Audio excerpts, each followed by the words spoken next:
Hey guys, so this is how you're going to create and print checks in QuickBooks Online. So first, we're going to log into our QuickBooks Online account, and then we're going to click on the new button at the top left of your screen. So click on new, and then under suppliers, we are going to click on check. Now, what we're going to do is we're just going to fill out the details like pay. So, for example, we want this customer. So, this is just a sample customer. And then for the bank account, we are going to click on cash and cash equivalents. Or if you want to add new, you can just click on here.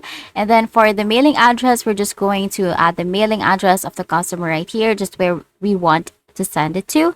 And then for the payment date, we can edit it right here, check number 1. And then for category, you can add a court category right here. So for example, the check is like for something like that, maybe for a bad debt right there. And then we can add a description right here, but it is optional. So for example, we want to add the amount of 500. You can add lines or you can also clear lines. So it depends on you. Next is we can add some item details right here. We're just going to skip on that and then add a memo and again attachment. So as you can see, the total amount is 500.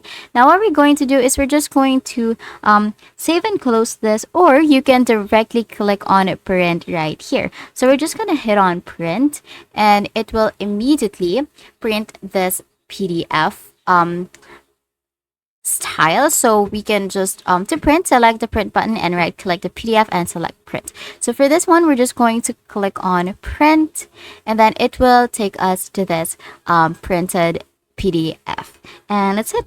Once correct, and that's it. That is how we're going to create print checks in QuickBooks Online. If you found this video helpful, please don't forget to like the video and subscribe to the channel for more videos like this.